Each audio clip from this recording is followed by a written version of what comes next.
Obama administration releasing 5 Yemeni terrorist suspects from Guantanamo Bay. The release coming as al-Qaeda's branch in Yemen brags that it is responsible for the midday slaughter of 12 in the offices of Charlie Hebdo. But it gets worse. 4 of the 5 prisoners were released into Oman. That's right next door to Yemen. Republican Senator Kelly Ayotte calling Yemen the Wild West for terrorists, and she joins us. Good evening, Senator.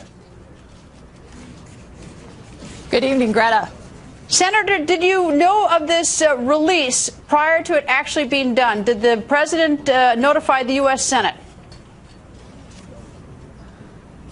Apparently, he said that he notified the U.S. Senate, but the way the notification provisions are, it's really the chairman of committees, and he has really no duty to tell the American people publicly what these individuals have been alleged to be involved in. And what we've seen is detainees that were previously designated medium or high risk being released by the administration with very little information out there.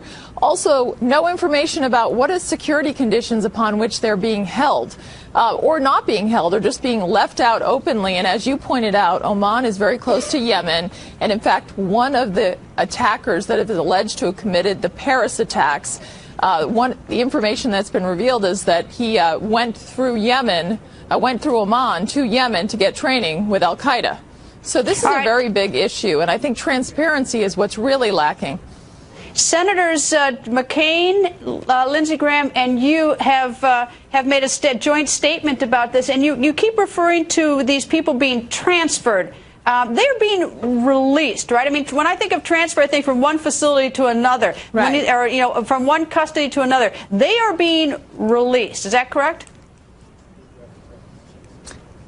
That's correct, Greta, because as we've seen, for example, 4 released to Afghanistan on December 20th, and the public reports are that they've gone back to their families. So release is a better word and a deep concern to people. If you've been previously designated medium or high risk for re-engagement to terrorism, if there's no conditions upon you being released, then of course you can get back in. And that's of deep concern in terms of our public safety and to our allies and to our men and women in uniform. I don't understand this. Apparently, these 5 were recommended for release back in January 2015. That is 5 years ago. They weren't released till now on the heels of the massacre in Paris, which seems to me like just about the worst timing, sends the worst possible message. Do you have any idea why it happened now? I have no idea, Greta, but they have been periodically releasing people since the election. In fact, 15 in December. And they seem to be doubling down the administration on the president's campaign promise to close Gitmo. So the timing couldn't be worse in light of also the connection with Yemen and Oman being so close to Yemen. It really makes no sense. All right, and I should correct myself. I meant 2010. That was 5 years ago there, Kate, not 2015, so I misspoke. Now, you've introduced legislation to try to block them. Is it going to pass? Well, I hope so, Greta. I think that especially one thing in the legislation is a prohibition on transferring anyone to Yemen. The administration has yet to commit to that. I think there's a lot of bipartisan support for that. But I would hope that we could get this passed in the Senate, because we can't be closing Guantanamo with no plan for where these individuals are going, where they can get back in the battle against us. Senator, thank you. Thanks, Greta. So does letting those Gitmo prisoners go send them straight back to the battlefield? Joining us with more about the just-released terrorist suspects, Fox News Chief White House Correspondent Ed Henry. Ed, who got released and why?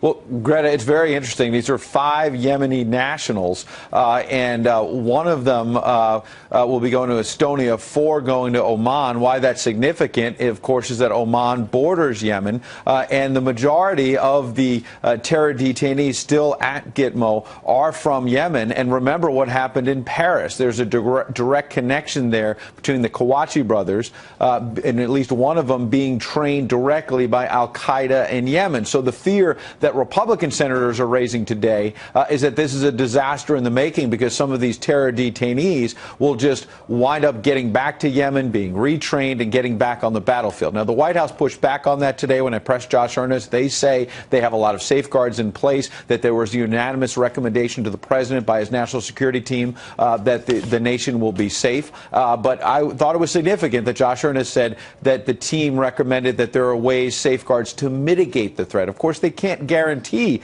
these terrorists will not go back on the battlefield. And I thought it was interesting. There's a letter today from Lindsey Graham, Kelly Ayotte, and John McCain, who, as you know, they've been on your program talking about Gitmo a lot and the threat from there.